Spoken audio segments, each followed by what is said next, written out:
Hello everyone, कैसे हो आप सब। एक बार पुनः स्वागत है आप सभी का हमारे अपने YouTube channel Shiv coaching classes पर। उम्मीद करते हैं आप सभी मस्त होंगे, बेहतर होंगे, आप सभी की पढ़ाई अच्छे से चल रही होगी। आज की इस वीडियो में हम देखेंगे क्लास 12 बायोलॉजी एनसीईआरटी चैप्टर 1 में। देखिए जो हमारा आज का टॉपिक है वो है पुष्पीय पादपों में लैंगिक जनन, जो हमारा चैप्टर है। इसमें आज की इस वीडियो में हम देखेंगे कि एक प्रारूपिक पुष्प की संरचना यानी स्ट्रक्चर ऑफ टिपिकल फ्लावर, एक किसी भी प्रारूपिक पुष्प की यानी एक नॉर्मल से फ्लावर की स्ट्रक्चर या संरचना कैसी होती है वो आज की इस वीडियो में हम पूरा का पूरा कवर करने वाले हैं। किसी भी फ्लावर के कितने पार्ट होते हैं, उनका कलर कैसा होता है, उनके क्या क्या फंक्शंस होते हैं, वो आज की इस वीडियो में हम पूरा का पूरा यहां पे कवर करने वाले हैं। देखिए इसके पहले हमने आपको बेसिक इंफॉर्मेशन दी थी सेक्सुअल रिप्रोडक्शन के ऊपर, यानी जो पहली वीडियो है उसमें हमने सेक्सुअल रिप्रोडक्शन के ऊपर जो बेसिक इंफॉर्मेशन है वो हमने आपको प्रोवाइड कराई है। देखिए बेसिकली लैंगिक जनन जब आप पढ़ते हैं किसी भी फ्लावरिंग प्लांट के अंदर यानी किसी भी पुष्पीय पादपों के अंदर, जब भी आप लैंगिक जनन पढ़ते हैं उसके लिए सबसे जो कंपलसरी चीज है वो क्या है, वो है किसी भी फ्लावर की संरचना। जब तक आपको किसी भी फ्लावर की स्ट्रक्चर या संरचना नहीं पता होगी, आप सेक्सुअल रिप्रोडक्शन के बारे में अच्छे से नहीं समझ सकते हैं। तो सबसे पहले तो आपको किसी भी फ्लावर की स्ट्रक्चर यानी कि संरचना के बारे में पता होना चाहिए। तो सबसे पहली बात यदि की जाए किसी भी फ्लावर की संरचना की, तो नॉर्मली सबसे पहले तो यह बात आती है कि फ्लावर किन पौधों में लगते हैं। तो जो बेसिकली आवृत्त बीजी पादप होते हैं जिनको कि हम एंजियोस्पर्म कहते हैं, एंजियोस्पर्म के अंदर पुष्प पाए जाते हैं। यानी हम ये कह सकते हैं कि आवृत्त बीजी पौधों में पुष्प का पाया जाना एक महत्वपूर्ण लक्षण है। हमने आपको पहले भी बताया था कि ओवरऑल दो प्रकार के प्लांट होते हैं, एक तो क्रिप्टोगेमी और दूसरे होते हैं फिनेरोगेमी या फिनेरोगेम्स। तो क्रिप्टोगेमी के अंतर्गत सभी के सभी ऐसे पौधे आते हैं जिनके जीवन काल की किसी न किसी अवस्था में फ्लावर नहीं लगते हैं। लेकिन वहीं यदि हम बात करते हैं फिनेरोगेमी की, तो फिनेरोगेमी ऐसे पौधे होते हैं जिनके जीवन काल की किसी न किसी अवस्था में फ्लावर अवश्य लगते हैं, अब वो चाहे आवृत्त बीजी पादप हो या अनावृत्त बीजी पादप। तो ओवरऑल जो विकसित पादप होते हैं, जो आवृत्त बीजी पादप होते हैं, उनमें पुष्प का पाया जाना एक महत्वपूर्ण लक्षण होता है। यानी सभी आवृत्त बीजी पादपों में पुष्प पाए जाते हैं। दूसरी चीज क्या है कि हमने आपको बताया था सेक्सुअल रिप्रोडक्शन। सेक्सुअल रिप्रोडक्शन के लिए जरूरी चीज क्या है, युग्मकों का निर्माण होना। अब बात आती है कि युग्मकों का निर्माण कहां होगा, तो युग्मकों का निर्माण देखिए बेसिकली कहां होगा, किसी भी फ्लावर के अंदर ही होता है। तो पुष्प जो होते हैं ये आवृत्त बीजी पादपों के जनन अंग भी होते हैं। यानी किसी भी पौधे का यदि जनन अंग होता है, या आप ऐसा कह सकते हैं कि कोई भी आवृत्त बीजी पादप है तो उसमें जो जनन अंग होते हैं वो पुष्प ही होते हैं, अर्थात पुष्प ही किसी भी पौधे में जनन अंग का कार्य करते हैं। क्योंकि पुष्पों के अंदर ही जनन अंग उपस्थित होते हैं, चाहे आपका नर युग्मक हो चाहे वो मादा युग्मक हो, इन सब का निर्माण कहां होगा, पुष्प के अंदर ही होता है। तो पुष्प जो होते हैं ये आवृत्त बीजी पादपों में जनन अंग का कार्य करते हैं, क्योंकि इन जनन अंगों में ही युग्मकों का निर्माण होता है और फिर वही युग्मक आगे चल करके निषेचन की प्रक्रिया को संपन्न करते हैं, जिसके परिणाम स्वरूप जाइगोट बनता है। फिर उस जाइगोट से भ्रूण बनता है और भ्रूण आगे चल के एक नए शिशु यानी कि नए बच्चे को, या आप प्लांट की भाषा में कहेंगे तो एक नए पौधे को जन्म देते हैं। तो इस प्रकार से दो चीजें आपको याद रखनी है। पहली चीज तो ये कि जो पुष्प होते हैं ये आवृत्त बीजी पादपों में मुख्य रूप से पाए जाते हैं, और पुष्प जो होते हैं किसी भी आवृत्त बीजी पादपों के जनन अंग का कार्य होते हैं। और बेसिकली इनमें आप पाएंगे सबसे जो इंपॉर्टेंट चीज है वो ये है कि जो अक्सर आपके एग्जाम में वस्तुनिष्ठ प्रश्न पूछे जाते हैं, साथ ही साथ यहां पे हम पूरे के पूरे वस्तुनिष्ठ प्रश्नों को भी कवर करते चलेंगे। यदि आप वीडियो को अंत तक देखते हैं तो पूरे के पूरे वस्तुनिष्ठ प्रश्न आपको अलग से पढ़ने की जरूरत नहीं पड़ेगी। एक चीज आपको याद रखनी है कि जो पुष्प होते हैं ये क्या होते हैं, तो पुष्प हमेशा आपको याद रखना है कि पुष्प एक रूपांतरित प्ररोह होता है। यानी जो फ्लावर होते हैं ये मॉडिफाइड शूट होते हैं। अक्सर आपके एग्जाम में वस्तुनिष्ठ प्रश्न पूछा जाता है कि पुष्प एक है, तो आपको याद रखना है कि पुष्प एक रूपांतरित प्ररोह होता है, यानी कि मॉडिफाइड शूट होता है। तो बेसिकली किसी भी बीज की संरचना में आप देखते हैं कि दो ही भाग बनते हैं, एक तो प्रीम्यूल यानी कि प्रांकुर वाला भाग और दूसरा रेडिकल वाला भाग जिसको कि हम मूलांकुर कहते हैं।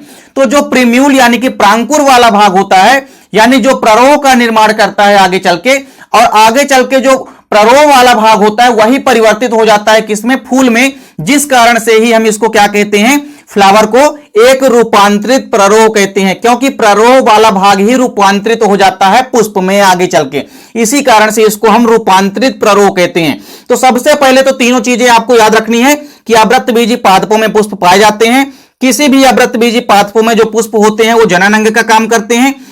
इसके अलावा पुष्प जो है यह एक रूपांतरित प्ररोह है। इसके बाद देखिए पुष्प के यदि हम सभी भागों को देखते हैं तो सबसे पहले जो आपको देखना है वो है पुष्प ग्रंथ या डंठल। इसको बेसिकली हम पेडिकल भी कहते हैं इंग्लिश के अंदर।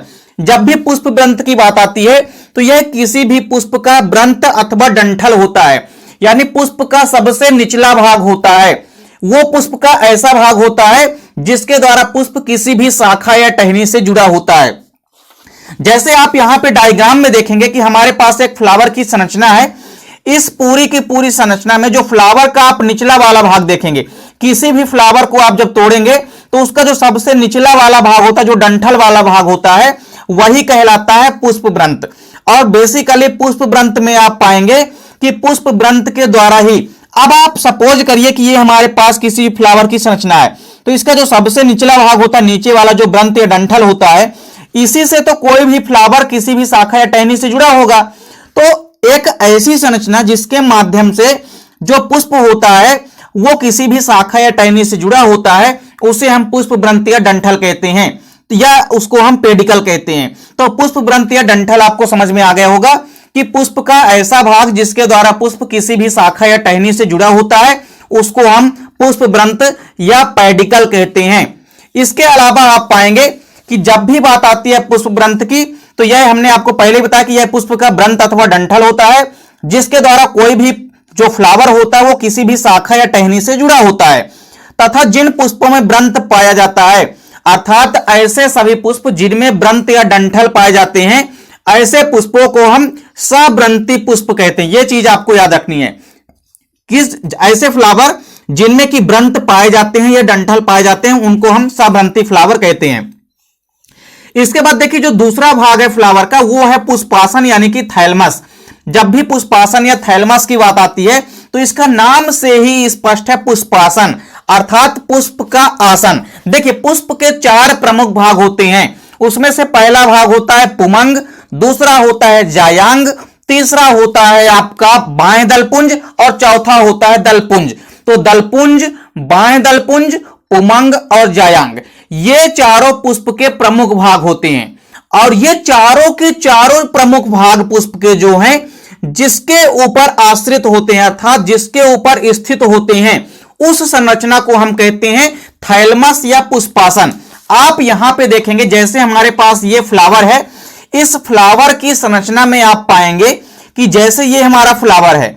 अब देखिए पुष्प के चार प्रमुख भाग कौन कौन से होते हैं। पहला हो गया कैलिक्स यानी कि बाएं दलपुंज, इसके बाद आपका हो गया करोला यानी कि दलपुंज, फिर इसके बाद आप पाएंगे कि पुमंग, तो ये आपका पुमंग वाला भाग हो गया मुख्य रूप से, और ये जो आपका जायांग वाला भाग है। तो कुल मिलाकर के आप चाहे जायांग वाला भाग देखें, चाहे पुमंग वाला देखें, चाहे आप दलपुंज देखें या बाएं दलपुंज, चारों के चारों ये प्रमुख भाग आपको इस गोलाकार संरचना में दिखाई देते हैं। तो ये जो गोलाकार या अंडाकार संरचना आपको दिखाई दे रही है, बेसिकली गोलाकार यानी कि राउंड शेप्ड ही संरचना है यहाँ पे।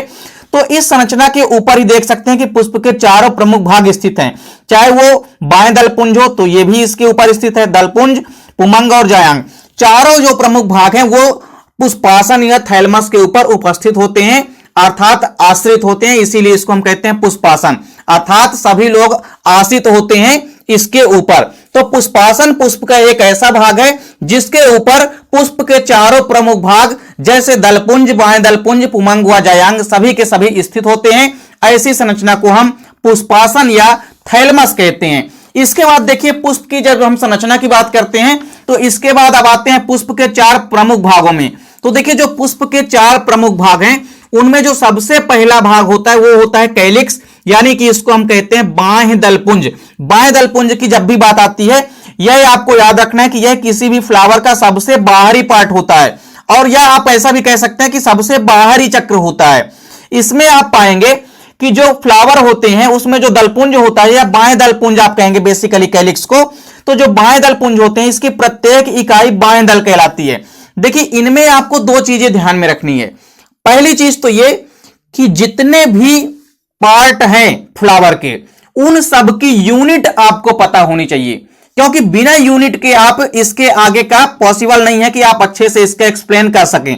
क्योंकि यूनिट आपको पता होगी तभी तो आपको यह पता चलेगा कि कई सारी छोटी छोटी यूनिट मिलकर के आपस में एक बड़े फ्लावर का निर्माण करते हैं। तो किसी भी बाएं दल पुंज में आप पाएंगे कि इसकी प्रत्येक इकाई जो होती है वो बाएं दल यानी कि सेपल कहलाती है। तो बाएं दल पुंज में दो चीजें आपको याद रखनी है। पहली चीज ये कि इसकी प्रत्येक इकाई बाएं दल कहलाती है यानी कि सेपल कहलाती है। इसको याद करने का सबसे बढ़िया ट्रिक क्या है, देखिए नाम है बाएं दल पुंज। बाएं दल पुंज में से आप पुंज को हटा दीजिए तो बचा क्या, बाएं दल। तो बाएं दल इसकी क्या कहला गई, यूनिट कहला गई यानी कि इकाई कहला गई। इसमें दूसरी चीज क्या याद रखना है कि बाएं दल पुंज ओवरऑल जितने भी आप फ्लावर देखेंगे अधिकतर पादपों में आप पाएंगे कि बाएं दल पुंज प्रायः हरे रंग के होते हैं। नॉर्मली यदि कुछ फ्लावर को हम छोड़ दें अपवाद स्वरूप तो ओवरऑल जितने भी पादप हैं, बेसिकली जितने भी अवृतबीजी पुष्प हैं, उनमें आप पाएंगे कि हरे रंग के क्या पाए जाते हैं, बाएं दल पाए जाते हैं। तो दोनों चीजें आपको याद रखनी है। तो किसी भी फ्लावर का जो सबसे बाहरी चक्र होता है वो कहलाता है बाएं दल पुंज यानी कि कैलिक्स। अब इस संरचना में आप देखेंगे हमारे पास ये जो ग्रीन कलर की स्ट्रक्चर आपको नजर आ रही है ये कहलाते हैं बाएं दल पुंज यानी कि कैलिक्स। तो जब ये एक रहेगा यानी सिंगल रहेगा तो इसको हम बाएं दल कहेंगे, यानी उसकी यूनिट होती है बाएं दल। और जब कई सारी बाएं दल हो जाएंगे आपस में तो उसको हम सामूहिक रूप से फिर क्या कहेंगे, बाएं दल पुंज कहते हैं। सेम उसी प्रकार अब जो पुष्प का दूसरा प्रमुख चक्र है यानी जो दूसरा भीतरी चक्र है उसमें जो मुख्य रूप से है वो है करोला यानी कि दलपुंज। तो बाएं दलपुंज किसी भी फ्लावर का सबसे बाहरी चक्र होता है। फिर आता है उसके बाद दलपुंज। दलपुंज की जब बात आती है यानी कि करोला की, तो देखिए बाएं दलपुंज नीचे साइड होते हैं, उसके जस्ट ऊपर से आपको लगी हुई संरचना नजर आएगी वो कहलाती है आपकी दलपुंज। दलपुंज या करोला बेसिकली जब भी आप किसी भी फ्लावर का स्ट्रक्चर या फ्लावर फार्मूला पता करते हैं तो उनमें आपको इनकी संख्या भी पता होनी चाहिए। संख्या आप गिनते हैं किसी भी फैमिली की, जब आप स्टडी करते हैं, आप क्लास 11th में पढ़े होंगे, कोई भी फैमिली हो उसमें आपको किसी भी फ्लावर का फार्मूला यदि पता करना है तो कम से कम आपको उसकी कैलिक्स व करोला की संख्या भी यानी कि काउंट भी आपको करना पड़ता है।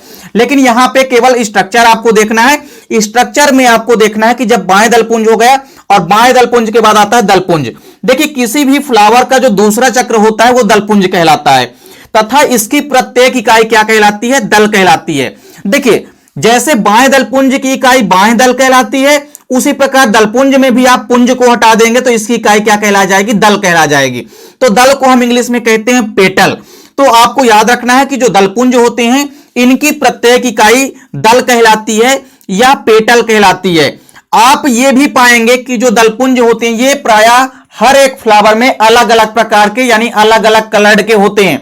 जब भी आप पाएंगे फॉर एग्जाम्पल आप यदि सदाबहार यानी कि बिनका रोजिया में देखेंगे तो उसमें जैसे कभी कभी गुलाबी रंग के या आपको व्हाइट कलर के करोला दिखाई देंगे। उसी प्रकार यदि आप गुड़हल में चाइना रोज में देखेंगे तो उसमें भी आपको रेड कलर की जो संरचना नजर आती है वो बेसिकली क्या होते हैं, वही होते हैं आपके दलपुंज।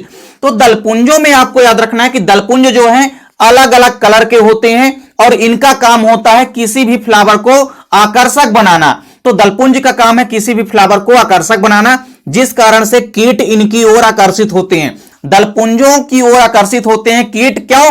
क्योंकि दलपुंजों का काम होता है फ्लावर को आकर्षक बनाना। तो जब फ्लावर आकर्षित होता है तो कीट भी उनकी ओर आकर्षित होते हैं और इस प्रकार से कीट जब आकर के किसी भी फ्लावर के ऊपर बैठते हैं और फिर जाके किसी दूसरे फ्लावर पे बैठते हैं तो इससे परागण की यानी कि पॉलिनेशन की प्रक्रिया होती है। तो इस प्रकार से दलपुंज जो होते हैं ये अलग अलग कलर के होते हैं। इनमें आप पाएंगे कि इनकी प्रत्येक इकाई दल कहलाती है यानी कि पेटल कहलाती है और यह किसी भी फ्लावर का दूसरा प्रमुख चक्र होता है, ये आपको याद रखना है। इसके बाद यहां पे एक नोट आपको याद रखनी है कि जो दलपुंज व बाएं दलपुंज होते हैं वो पुष्प के सहायक चक्र होते हैं जो पुष्प के आवश्यक चक्रों को सुरक्षा देते हैं। अब आपको यहां पे काफी इंपॉर्टेंट चीज है, इसको आपको ध्यान देना है कि जो बाएं दलपुंज और दलपुंज होते हैं यानी जो कैलिक्स व करोला होते हैं ये पुष्प के सहायक चक्र हैं, यानी ये मेन चक्रों को सहायता प्रदान करते हैं या सुरक्षा देते हैं। जैसे देखिए पुमंग हो गया और जायांग। पुमंग की यदि बात करें तो यह किसी भी फ्लावर का नर जनन भाग होता है, वहीं जायांग की यदि हम बात करते हैं तो यह किसी भी फ्लावर का मादा जनन भाग होता है। तो इन दोनों प्रमुख भागों की जो सुरक्षा का दायित्व होता है वो होता है कैलिक्स व करोला का, क्योंकि कोई भी यदि बाहरी पार्ट आएगा तो उसको सबसे पहले किससे टकराना पड़ेगा, दलपुंज व बाएं दलपुंज से। अंदर तक पहुंचने के लिए उसको मशक्कत करनी पड़ेगी, चाहे वो कीट हो चाहे कोई भी भाग हो। तो इस प्रकार से दलपुंज व बाएं दलपुंज पुष्प के आवश्यक चक्रों को यानी कि पुमंग व जायांग को यानी एंड्रोसियम व गाइनोसियम को सुरक्षा प्रदान करते हैं। इसके बाद देखिए हम बात करते हैं पुमंग की। तो जो पुष्प का तीसरा प्रमुख भाग होता है या पुष्प का जो तीसरा चक्र होता है प्रमुख चक्र, उसमें कौन आता है, पुमंग। पुमंग की यदि हम बात करते हैं तो यह किसी भी फ्लावर का नर जनन भाग होता है, क्योंकि नर युग्मक का निर्माण इसी के अंदर होता है। जब भी आप बात करेंगे एंड्रोसियम की यानी कि पुमंग की, तो यह पुष्प का तीसरा चक्र होता है और यह पुष्प का नर जनन भाग होता है। इसकी प्रत्येक इकाई क्या कहलाती है, पुंकेसर कहलाती है, यानी कि स्टेमेन कहलाती है। स्टेमेन की जो संरचना होती है इसकी हम अलग से वीडियो भी प्रोवाइड कराएंगे, उसमें पूरी की पूरी जो संरचना है वो पूरे के पूरे जो पार्ट होते हैं उसको हम पूरा का पूरा कवर कराएंगे। तो पुमंग की संरचना की यदि हम बात करते हैं तो पुमंग की संरचना में आप पाएंगे कि इसमें मुख्य रूप से दो भाग होते हैं। ऊपर की ओर जो खंड युक्त भाग दिखाई देते हैं अर्थात जो कोष्ठों में बटा हुआ भाग दिखाई देता है, इनको हम कहते हैं पराग कोष या एंथर कहते हैं। वहीं नीचे वाला पूरा का पूरा भाग फिलामेंट कहलाता है यानी कि पुतंतु कहलाता है। और बीच में आपस में जो दो कोष्ठ होते हैं, इन दो कोष्ठों को जोड़ने वाला जो स्थान होता है उसको हम कनेक्टिव यानी कि संयोजी या योजी कहते हैं। तो पुमंग की जब भी बात आती है तो इसमें मेन पार्ट आपको याद रखना है कि पुमंग और जायांग। पुमंग जो होता है किसी भी फ्लावर का नर जनन भाग होता है, क्योंकि इनके अंदर ही नर युग्मकों का निर्माण होता है। इसे हम लघु बीजाणुपर्ण भी कहते हैं। तो पुमंग को आपको याद रखना है कि लघु बीजाणुपर्ण भी हम कहते हैं। और इनकी प्रत्येक इकाई क्या कहलाती है, पुंकेसर यानी कि स्टेमेन कहलाती है। इसके बाद जब आप बात करेंगे जायांग की, देखिए जायांग की यदि हम बात करते हैं तो इसको हम गाइनोसियम कहते हैं। बेसिकली इसकी जो इकाई होती है वो स्त्री केसर या पिस्टिल कहलाती है। तो अंडप या स्त्री केसर इसकी इकाई होती है। यह पुष्प का चौथा आंतरिक आवश्यक चक्र होता है, यानी सबसे जो आंतरिक भाग होता है वो यही होता है जायांग।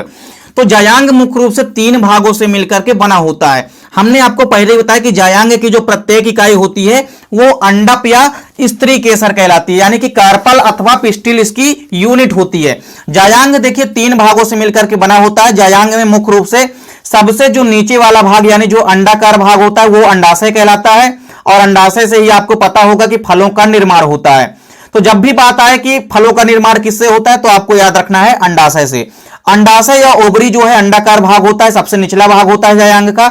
वहीं जो नलिकाकार भाग होता है, जो लंबा वाला भाग होता है, नली रूपी जो भाग होता है, इसको हम कहते हैं वर्तिका यानी कि स्टाइल। और जो सबसे ऊपर वाला भाग होता है वो होता है वर्तिकाग्र या स्टिग्मा। स्टिग्मा पर ही सबसे पहले जो पराग कण होते हैं यानी जो पोलन ग्रैन होते हैं वो आकर के कहां गिरते हैं, वर्तिकाग्र पर गिरते हैं, जिस क्रिया को हम परागण कहते हैं।